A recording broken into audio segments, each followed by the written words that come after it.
देवी कवच पाठ। ओम चंडिका देवी को नमस्कार है। मार्कंडे जी ने कहा, पितामह, जो इस संसार में परम गोपनीय तथा मनुष्यों के सब प्रकार से रक्षा करने वाला है और जो अब तक आपने दूसरे किसी के सामने प्रकट नहीं किया हो, ऐसा कोई साधन मुझे बतलाइए। ब्रह्मा जी बोले, ब्राह्मण, ऐसा साधन तो एक ही है, देवी का कवच, जो गोपनीय से गोपनीय, परम गोपनीय, पवित्र तथा संपूर्ण प्राणियों का उपकार करने वाला महामुने, उसे श्रवण करो। देवी की 9 मूर्तियां हैं, जिन्हें नवदुर्गा कहते हैं। उनके पृथक पृथक नाम बतलाए जाते हैं। प्रथम नाम शैलपुत्री है, दूसरी मूर्ति का नाम ब्रह्मचारिणी है, तीसरी स्वरूपा चंद्रघंटा के नाम से प्रसिद्ध है, चौथी मूर्ति को कृष्मांडा कहते हैं, पांचवी दुर्गा का नाम स्कंद माता है, देवी के छठे स्वरूप को कात्यायनी कहते हैं, सातवां कालरात्रि और आठवां स्वरूप महागौरी के नाम से प्रसिद्ध है, नवी दुर्गा का नाम सिद्धिदात्री है। ये सब नाम सर्वज्ञ महात्मा वेद भगवान के द्वारा ही प्रतिपादित हुए हैं।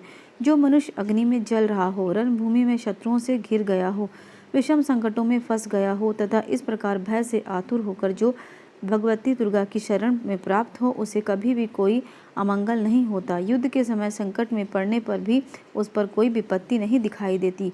उन्हें शोक, दुख और भय की प्राप्ति नहीं होती।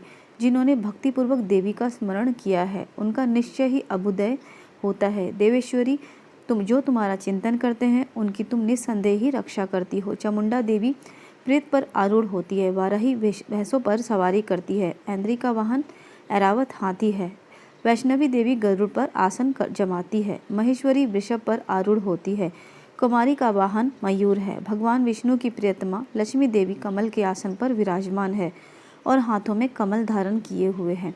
वृषभ पर आरूढ़ ईश्वरी देवी ने श्वेत रूप धारण कर रखा है। ब्राह्मणी देवी हंस पर बैठी हुई है और सब प्रकार के आभूषणों से विभूषित है। इस प्रकार से सभी माताएं सब प्रकार की योग शक्तियों से संपन्न हैं। इसके सिवा और भी बहुत सी देवियां हैं जो अनेक प्रकार के आभूषणों से शोभा से युक्त तथा नाना प्रकार के रत्नों से सुशोभित है। ये संपूर्ण देवियां क्रोध में भरी हुई हैं और भक्तों की रक्षा के लिए रथ पर बैठी दिखाई देती हैं। ये शंख, चक्र, गदा, शक्ति, हल और मुसल, खेटक और तोमर, परचू तथा पाश, कुंद और त्रिशूल एवं उत्तम शंख, धनुष आदि अस्त्र शस्त्र अपने हाथों में धारण करती हैं। दैत्यों के शरीर का नाश करना, भक्तों को अभय दान देना और देवताओं का कल्याण करना, यही उनके शस्त्र धारण का उद्देश्य है। महान रौद्र रूप, अत्यंत घोर पराक्रम, महान बल और महान उत्साह वाली देवी, तुम महान भय को नाश करने वाली हो। तुम्हें नमस्कार है। तुम्हारी ओर देखना भी कठिन है और शत्रुओं का भय बढ़ाने वाली जगदम्बिके, मेरी रक्षा करो। पूर्व दिशा में ऐन्द्री देवी मेरी रक्षा करो। अग्निकोण में अग्निशक्ति देवी मेरी रक्षा करो। दक्षिण दिशा में वाराही, नैत्य कोण में खड्ग धारणी मेरी रक्षा करो। पश्चिम दिशा में वारुही और वायव्य कोण में मृग पर सवार करने वाली देवी मेरी रक्षा करो। उत्तर दिशा में कुमारी और ईशान कोण में शूलधारिणी देवी हमारी रक्षा करो। ब्राह्मणी, तुम ऊपर की ओर से और मेरी रक्षा करो। वैष्णवी देवी नीचे की ओर से मेरी रक्षा करो। इसी प्रकार शव को अपना वाहन बनाने वाली चामुंडा देवी दशों दिशाओं में मेरी रक्षा करो। जया आगे से और विजया पीछे की ओर से मेरी रक्षा करें। वाम भाग में अर्जिता और दक्षिण भाग में अपराजिता रक्षा करें। उद्धोतिनी देवी शिखा की रक्षा करें। उमा मेरे मस्तक पर विराजमान होकर रक्षा करें। ललाट में मलाधारी रक्षा करें और यशस्वनी देवी मेरे भौहों की रक्षा करें। भौहों के मध्य भाग में त्रिनेत्रा और नथनों की यमघंटा देवी रक्षा करें। दोनों नेत्रों के मध्य भाग में शंखनी और कानों में द्वारवासिनी रक्षा करें। कालिका देवी कपोलों की और भगवती शंखरी कानों के मूल भाग की रक्षा करें। नासिका में सुगंधा और ऊपर के ओठ में चर्चिका देवी हमारी रक्षा करें। नीचे के होठ में अमृत कला और जिहा में सरस्वती देवी हमारी रक्षा करें। कुमारी दांतों की और चंडिका का कंठ प्रदेश की रक्षा करे। चित्रघंटा गले की, घंटे की और महामाया तालु में रहकर हमारी रक्षा करे। कामाक्षी ठोड़ी की और सरमंगला मेरी वाणी की रक्षा करें। भद्रकाली ग्रीवा में और धनुधरी मेरुदंड में रहकर हमारी रक्षा करे। कंठ के बाहरी भाग में नीलग्रीवा और कंठ के नली में नलकुबरी देवी हमारी रक्षा करे। दोनों कंधों में खड्गधारणी और मेरी दोनों भुजाओं की वज्रधारिणी देवी रक्षा करें। दोनों हाथों में दंडनी और अंगुली में अंबिका देवी रक्षा करें। शूलेश्वरी नखों की रक्षा करें। कुलेश्वरी कुची प्रदेश की रक्षा करें। महादेवी दोनों स्तनों की, शोक विनाशिनी देवी मन की रक्षा करें। ललिता देवी हृदय में, शूलधारिणी उदर में रहकर हमारी रक्षा करें। नाभि में कामनी और गुहा भाग में गुहेश्वरी हमारी रक्षा करें। पूतना और कामिका लिंकी और महिषासुरमर्दिनी गुर्दा की हमारी रक्षा करें।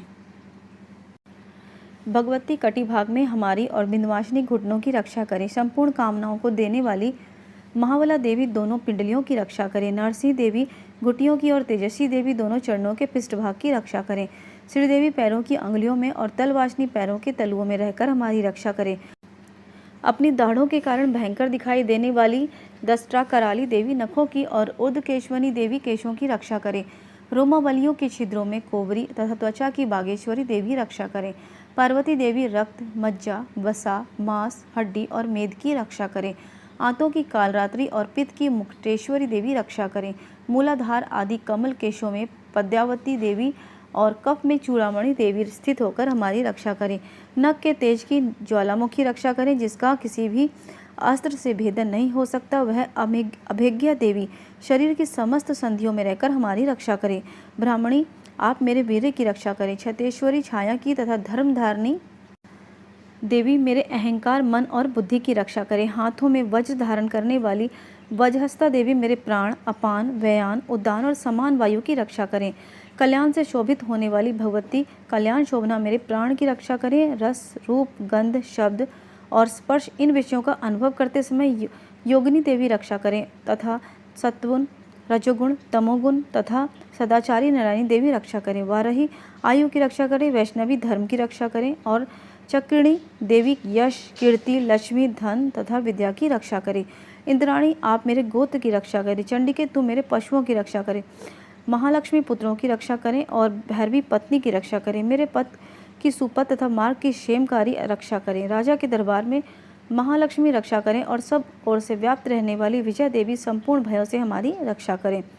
देवी, जो स्थान कवच में नहीं कहा गया अतएव रक्षा से रहित है, वह सब तुम्हारे द्वारा सुरक्षित हो, क्योंकि विजय शालिनी और पापनाशनी हो। यदि आप शरीर का भला चाहे तो मनुष्य बिना कवच के कहीं भी एक पग ना जाए, कवच का पाठ करके ही यात्रा करे। कवच के द्वारा सब ओर से सुरक्षित मनुष्य जहाँ जहाँ भी जाता है वहाँ वहाँ उसे धन लाभ होता है और संपूर्ण कामनाओं को सिद्ध करने वाली विजय की प्राप्ति होती है। वह जिस जिस अभिष्ट वस्तु का चिंतन करता है उसको निश्चय ही प्राप्त कर लेता है। वह पुरुष इस पृथ्वी पर तुलना रहित महान ऐश्वर्य का भागी होता है। कवच में सुरक्षित मनुष्य निर्भय हो जाता है, युद्ध में उसकी पराजय नहीं होती और वह तीनों लोकों में पूजनीय हो जाता है। देवी का यह कवच देवताओं के लिए दुर्लभ है। जो प्रतिदिन नियम पूर्वक तीनों संध्याओं के समय श्रद्धा के साथ इसका पाठ करता है और देवी कला प्राप्त होती है, वह तीनों लोकों में कहीं भी पराजित नहीं होता। इतना ही नहीं, वह अल्प मृत्यु से भी रहित हो जाता है और 100 से अधिक वर्षों तक जीवित रहता है। मकड़ी, चेचक और कोढ़ आदि उसकी संपूर्ण व्याधियां नष्ट हो जाती हैं। कनेर, भांग, अफीम, धतूरे आदि का स्थावर विष, सांप और बिच्छू आदि के काटने से चढ़ा हुआ जंघम विष तथा अहिफेन और तेल का संयोग आदि से बनने वाला कृत्रिम विष, ये सभी प्रकार के विष दूर हो जाते हैं, उसका कोई असर नहीं होता। इस पृथ्वी पर मारन, मोहन, वशीकरण आदि जितने भी अविचारक प्रयोग होते हैं, इस प्रकार के जितने भी मंत्र यंत्र होते हैं, वे सब इस कवच को हृदय में धारण कर लेने पर उस मनुष्य को देखते ही नष्ट हो जाते हैं। यही नहीं, पृथ्वी पर विचरण करने वाले ग्राम देवता, आकाशचारी देव, विशेष जल के संबंध से प्रकट होने वाले गण, उपदेश मात्र से सिद्ध होने वाले देवता, अपने जन्म के साथ प्रकट होने वाले देवता, कुल देवता, माला, डाकनी, शाकनी, अंतरिक्ष में विचरण करने वाली अत्यंत बलवती भयानक डाकनियाँ, ग्रह, भूत, पिशाच, यश, गंधर्व, राक्षस, ब्रह्म राक्षस, बैताल, कुष्मांडा और भैरव आदि अनिष्टकारक देवता भी हृदय में कवच धारण किए रहने पर मनुष्य को देखते ही भाग जाते हैं।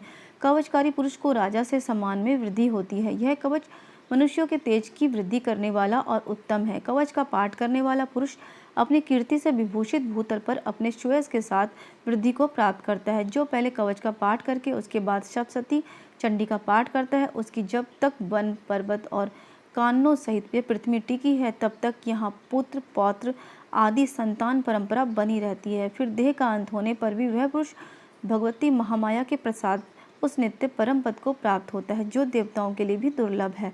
वह सुंदर दिव्य रूप धारण करता है और कल्याणमय शिव के साथ आनंद का भागी होता है। और इस प्रकार देवी कवच समाप्त हुआ। अर्गला स्तोत्र पाठ। ओम चंडिका देवी को नमस्कार है। मार्कंडेय जी कहते हैं, जयंती, मंगला, काली, भद्रकाली, कपालिनी, दुर्गा, क्षमा, शिवा, धात्री, सुहा और स्वधा, इन नामों से प्रसिद्ध जगदम्बिके तुम्हें मेरा नमस्कार है। देवी चामुंडे तुम्हारी जय हो। संपूर्ण प्राणियों की पीड़ा हरने वाली देवी तुम्हारी जय हो। सब में व्याप्त रहने वाली देवी तुम्हारी जय हो। कालरात्रि देवी तुम्हें नमस्कार है। मधु और कैटब को मारने वाली और ब्रह्मा जी को वरदान देने वाली देवी तुम्हें नमस्कार है। तुम मुझे रूप दो, जय दो, यश दो और मेरे काम क्रोध आदि शत्रुओं को नाश करो। महिषासुर का नाश करने वाली और भक्तों को सुख देने वाली देवी तुम्हें नमस्कार है। तुम रूप दो, जय दो, यश दो और मेरे काम क्रोध आदि शत्रुओं का नाश करो। रक्तबीज का वध और चंड मुंड का विनाश करने वाली देवी तुम रूप दो, जय दो, यश दो और काम क्रोध आदि शत्रुओं का नाश करो। शुंभ और निशुंभ तथा धूम्रलोचन का मर्दन करने वाली देवी तुम रूप दो, जय दो, यश दो और मेरे काम क्रोध आदि शत्रुओं का नाश करो। सबके द्वारा वंदित युगल चरणों वाली तथा संपूर्ण सौभाग्य प्रदान करने वाली देवी तुम रूप दो, जय दो, यश दो और मेरे काम क्रोध आदि शत्रुओं का नाश करो। देवी तुम्हारे रूप और चरित्र आचिंत्य है। तुम समस्त शत्रुओं का नाश करने वाली हो। रूप दो, जय दो, यश दो और काम क्रोध आदि शत्रुओं का नाश करो।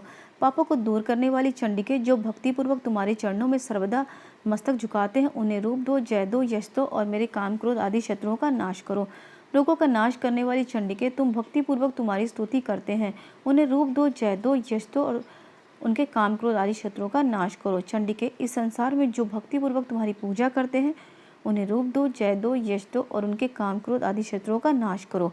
मुझे सौभाग्य और आरोग्य दो, परम सुख दो, रूप दो, जय दो, यश दो और मेरे काम क्रोध आदि शत्रुओं का नाश करो। जो मुझसे द्वेष रखते हैं उनका नाश और मेरे बल की वृद्धि करो। रूप दो, जय दो, यश दो और मेरे काम क्रोध आदि शत्रुओं का नाश करो। देवी मेरा कल्याण करो, मुझे उत्तम संपत्ति प्रदान करो। रूप दो, जय दो, यश दो और मेरे काम क्रोध आदि शत्रुओं का नाश करो। अंबिके, देवता और असुर दोनों ही अपने माथे के मुकुट की मणियों को तुम्हारे चरणों में घिसते हैं।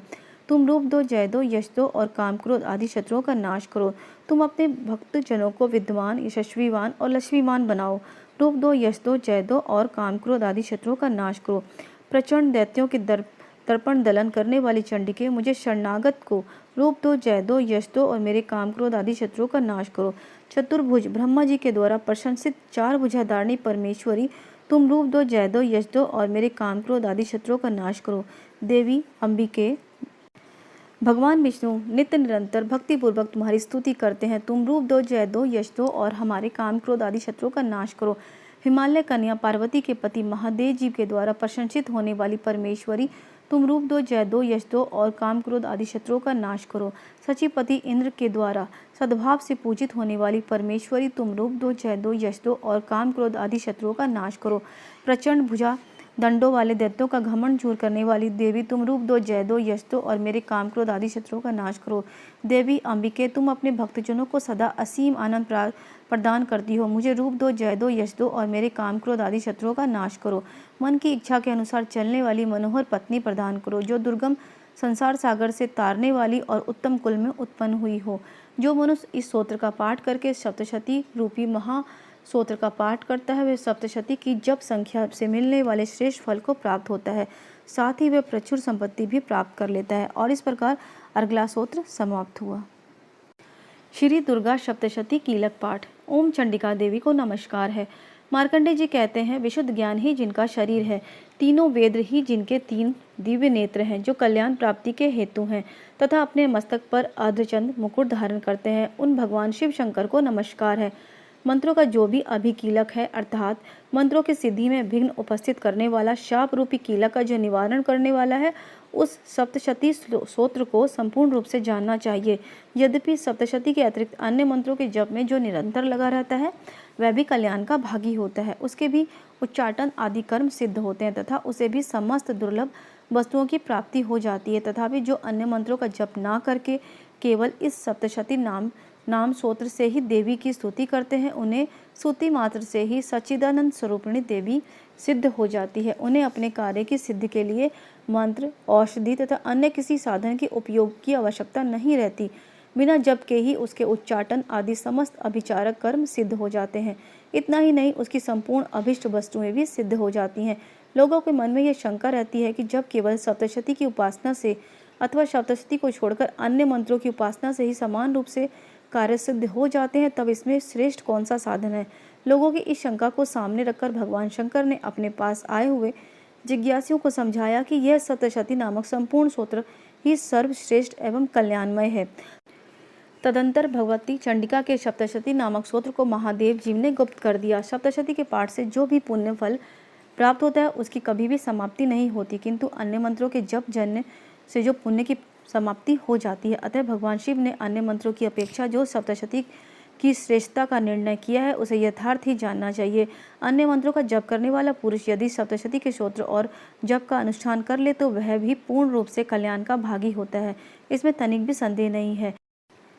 जो साधक कृष्ण पक्ष की चतुर्दशी अथवा अष्टमी को एकाग्रचित्त होकर भगवती की सेवा में अपना सर्वस्व समर्पित कर देता है और फिर उसे प्रसाद के रूप में ग्रहण करता है, उसी पर भगवती प्रसन्न होती है, अन्यथा उसकी प्रसन्नता नहीं होती। इस प्रकार सिद्धि के प्रतिबंधक रूप से कीलक के द्वारा महादेव जी ने इस स्तोत्र को किलित कर रखा है। जो पूर्वोक्त रीति से निष्कीलन करके इस सप्तशती स्तोत्र का प्रतिदिन सपृष्ठ उच्चारण पाठ करता है वह मनुष्य सिद्ध हो जाता है, वही देवी का पार्षद होता है और वही गंधर्व होता है। सर्वत्र विचरत करते रहने पर भी इस संसार में उसे कहीं भी भय नहीं होता, वह अपमृत्यु के वश में नहीं पड़ता तथा देह त्यागने के बाद भी मोक्ष को प्राप्त करता है। अतः कीलन को जानकर उसका परिहार करके ही सप्तशती का पाठ आरंभ करें। जो ऐसा नहीं करता उसका नाश होता है। इसलिए कीलक और निष्कीलन का ज्ञान प्राप्त करने पर ही यह स्तोत्र निर्दोष होता है और विद्वान पुरुष इस निर्दोष स्तोत्र का ही पाठ आरंभ करते हैं। स्त्रियों में जो कुछ भी सौभाग्य आदि दृष्टिगोचर होता है वह सब देवी के प्रसाद का ही फल है। अतः इस कल्याण में स्तोत्र का सदा जप करना चाहिए। इस स्तोत्र का मंत्र रूप से पाठ करने पर स्वल्प फल की प्राप्ति होती है और उच्च स्वर से पाठ करने पर पूर्ण फल की प्राप्ति होती है। अतः उच्च स्वर से ही पाठ कर आरंभ करना चाहिए, जिसके प्रसाद से ऐश्वर्य, सौभाग्य, आरोग्य, संपत्ति, शत्रुनाश तथा परम मोक्ष की सिद्धि होती है।